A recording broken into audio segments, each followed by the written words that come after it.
Muy buenos días, jóvenes pensadores. Estamos una vez más para explorar el título prescrito número 5 de la convocatoria de noviembre.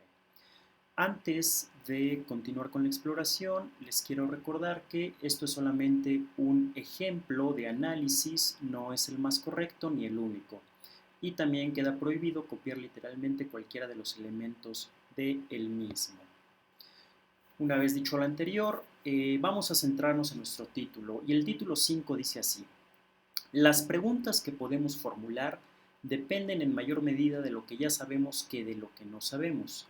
Discuta esta afirmación haciendo referencia a dos áreas del conocimiento. En esta ocasión yo solamente destaco dos conceptos clave. Uno, formular preguntas, que es un concepto clave en teoría del conocimiento. Y número dos, saber, el saber. Y como palabra clave podemos identificar depende. ¿Y qué es lo que nos está pidiendo este título prescrito? Discutir esta afirmación haciendo referencia a dos áreas del conocimiento. Vamos a ver qué implican estas palabras. ¿Qué es el saber? Recuerden que estos no son definiciones de diccionario, sino que son aproximaciones construidas desde, en este caso, mi saber. Entonces yo les sugiero que ustedes realicen su propia aproximación. Entendemos por saber tener una opinión verdadera fundada en justificaciones y razones. Sin embargo, es necesario establecer la diferencia con conocer. ¿Por qué? Suponemos que el saber es precisamente esto, una opinión verdadera con justificaciones y razones, pero el conocimiento, para nuestro curso de teoría del conocimiento, va mucho más allá. El conocimiento tiene un proceso, tiene una metodología, tiene evidencias, mientras que el saber solamente está fundado en justificaciones y razones. Les recomiendo un texto que se llama Creer, Saber y Conocer, de un filósofo mexicano que se llama Luis Villoro, y es un ejemplo bastante, es un análisis bastante amplio de la diferencia entre conocer y saber y creer. Por otro lado, formular preguntas depende.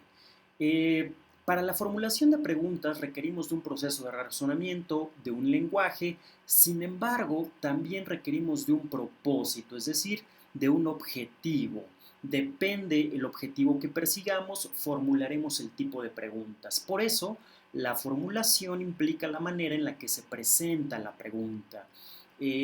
Nosotros tenemos un objetivo al formular preguntas y no todas las preguntas tienen el mismo objetivo. Hay veces que formulo una pregunta para que me respondan con un sí o no. Hay veces, como en teoría del conocimiento, que formulo una pregunta no para que me respondan sí o no, sino para explorar, para problematizar. Entonces, sería interesante profundizar en esto. ¿Y qué nos pide el título? Discutir es examinar un tema con argumentos y contraargumentos, llegando a conclusiones. Es como cuando nosotros estamos discutiendo con un amigo, yo argumento, él me contraargumenta y tenemos que llegar a conclusiones en esta discusión. ¿Cómo podemos explorar este título prescrito? Tenemos que explorar definitivamente el concepto de saber. ¿Qué implica saber? Ya hablamos anteriormente de esto. Saber y conocer no es lo mismo. ¿Qué es lo que nosotros estamos entendiendo por saber? ¿Es el mismo saber en todas las áreas? ¿De qué manera este saber se maneja en cada área? Por otro lado, ¿qué elementos se consideran para formular una pregunta? Es lo que ya veníamos platicando. Depende de mi objetivo, formularemos una pregunta. Por otro lado, si yo sé, ¿implica que puedo formular una pregunta? ¿De qué manera el no saber me ayuda a formular preguntas? ¿Es igual en todas las áreas? Y por último, el saber implica que se ha llegado a un conocimiento definitivo. Si yo digo lo sé, ya no va a cambiar. Entonces, sería interesante explorarlo desde estas perspectivas. Como el título prescrito nos pide claramente contraponer dos áreas, vamos a poner el ejemplo de sistemas religiosos y ética. ¿Qué implica saber en sistemas religiosos? El área de sistemas religiosos, recordemos que tiene unas particularidades muy específicas, eh, en el cual interviene la historia, intervienen las ciencias humanas, interviene la ética. Entonces, el saber en sistemas religiosos no está solo, necesita de la ayuda de otras áreas del conocimiento. ¿Cuáles son las justificaciones del saber en sistemas religiosos? Si yo digo lo sé con una afirmación de conocimiento en sistemas religiosos, por ejemplo, Dios existe, ¿qué implica ese saber? ¿Cuáles son mis justificaciones? ¿De qué depende formular preguntas en sistemas religiosos? Eh, en sistemas religiosos es complicado tener evidencias tangibles y verificables como en otras áreas, como en las ciencias naturales. Entonces, no dependerá en mayor medida de lo que no se sabe que de lo que sí se sabe para formular una pregunta en sistemas religiosos. Eh, Indudablemente intervienen la fe en sistemas religiosos, la imaginación, la razón. No se olviden de las formas del conocimiento en su análisis.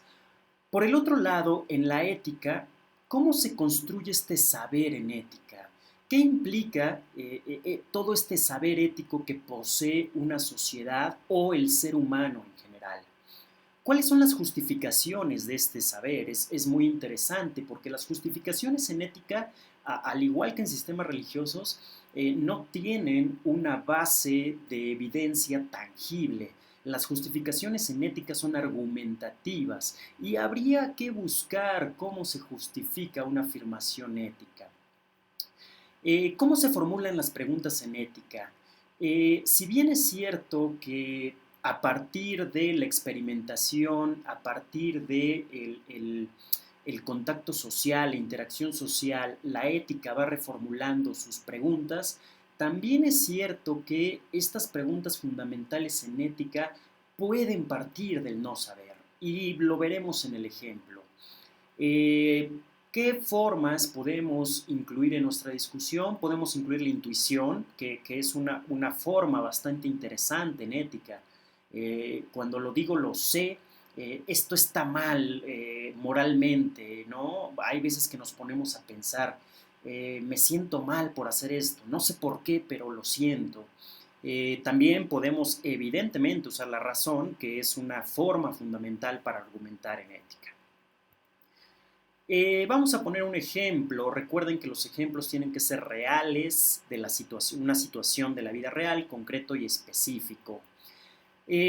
Albert Camus, un filósofo argelino, escribe un libro bastante interesante, se los recomiendo mucho, que se llama El mito de Sísifo. En el mito de Sísifo tiene una afirmación. Esta afirmación la hacen los primeros párrafos de su libro. No hay más que un problema filosófico verdaderamente serio, el suicidio. Juzgar si la vida vale o no vale la pena vivirla es responder a la pregunta fundamental de la filosofía. Recuperado del mito de Sísifo de Alberto Camus. Esta pregunta fundamental, de acuerdo a Alberto Camus, tiene implicaciones muy complejas, ¿no? Solamente hay una pregunta fundamental, dice Camus. Juzgar si la vida vale o no vale la pena vivirla. Este es un ejemplo pertinente para el área de ética, puesto que partimos de la formulación de una pregunta fundamental, pero a partir del no saber. En esta ocasión es a partir del no saber. No sabemos si la vida vale la pena o no vivirla, y en caso de saberla, estaría argumentada desde el conocimiento personal. Entonces, me parece un ejemplo muy interesante evaluar. Lástima que ustedes no lo pueden usar porque yo ya lo usé aquí. Y finalmente, recuerden que este título prescrito nos pide discutir haciendo referencia a dos áreas del conocimiento. Recuerden que las conclusiones es únicamente cerrar el tema, eviten repetir lo que ya dijeron en el análisis y extraigan unas implicaciones bastante intuitivas, bastante reflexivas. Mucha suerte para los que escogieron este título prescrito. Hasta luego.